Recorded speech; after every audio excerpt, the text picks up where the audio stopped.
حضرت ابو ہریرہ فرماتے ہیں رضی اللہ تعالیٰ عنہ کہ بھوک کی شدت سے میری کمر دوری ہو گئی، تو میں ڈرا کہ کوئی مجھے نقصان نہ ہو، تو مسجد نبوی کے ایسے گوشے پہ بیٹھ گیا جہاں لوگوں کا گزر ہوتا تھا۔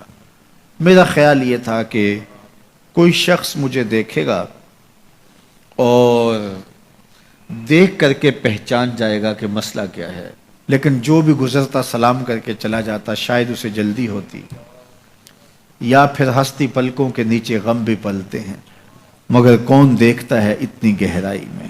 میں نے سوچا کہ ایک قدم اور آگے بڑھوں اور آنے والوں سے ہم کلام ہوں، جب میں ان سے بات کروں گا تو میرے لہجے سے وہ میری آواز کی شکستگی سے پہچان جائیں گے کہ میرا مسئلہ کیا ہے۔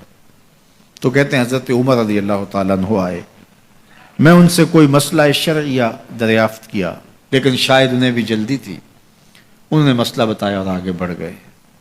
میں پریشان تھا کہ حضرت سیدنا صدیق اکبر رضی اللہ تعالیٰ عنہ آئے، میں نے ان سے بھی قرآنی آیت کے بارے میں سوال کیا، لیکن وہ بھی جلدی میں تھے اور انہوں نے بس آیت بتائی اور آگے گزر گئے۔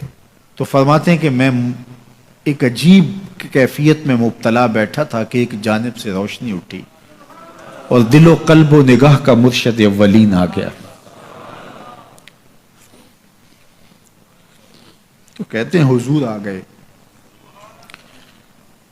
تو چونکہ میری عادت بنی ہوئی تھی کہ میں ہر آنے والے سے مسئلہ ہی پوچھ رہا تھا، تو میں نے حضور سے بھی مسئلہ پوچھ لیا۔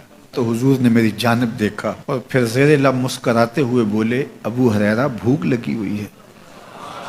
میں نے کہا جی حضور مجھے بھوک لگی ہے۔ کہا میرے پیچھے آ جاؤ۔ حجرات اقدس کی قربت میں حضور پہنچے تو اہل خانہ کو آواز دی کچھ کھانے کے لیے ہے؟ تو انہوں نے کہا دودھ کا ایک پیالہ ہے۔ مجھے فرمانے لگے ابو ہریرہ وہ جو صفہ کے چبوترے پہ بیٹھے ہیں جاؤ ان کو بلا لاؤ۔ کہتے ہیں دودھ کا ایک پیالہ، اور مجھے تسکین ہوئی تھی لیکن 70 آدمی بیٹھے تھے وہاں۔ خیر حکم تھا، میں بلا لایا، میرے ہاتھ میں دودھ کا پیالہ دیا، کہا ابو ہریرہ دائیں سے شروع ہو جاؤ۔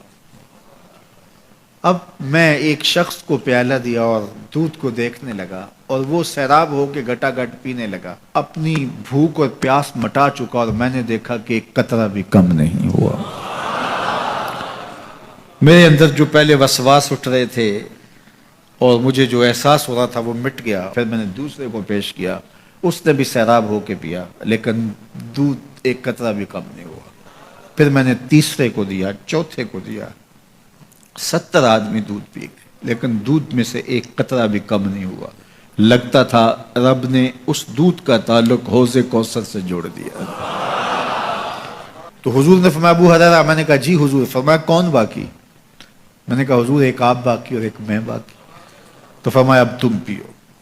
تو کہا کہ میں نے دودھ پیا اور خوب سیراب ہو کے پیا۔ حضور نے فرمایا اور پیو، میں نے اور پیا۔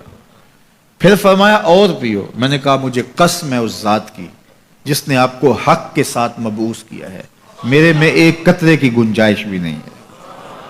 حضور نے میرے ہاتھ سے دودھ لیا اور خود نوش جاں کرتے ہوئے فرمایا ساقی القوم آخرہم شربا، قوم کا جو ساقی ہوتا ہے وہ آخر میں پیتا ہے۔ تو دودھ کا ایک پیالہ 72 لوگوں کے لیے کافی ہو گیا۔ یہ صحیح حدیث کے اندر حضور کا معجزہ موجود ہے، آپ نے بارہا علماء سے سنا۔ لیکن اس تربیتی عمل سے بھی کبھی غافل نہ ہونا کہ 2 جہاں کا سردار ہے اور 71 آدمیوں کا جوٹا نوش جاں کر رہا ہے۔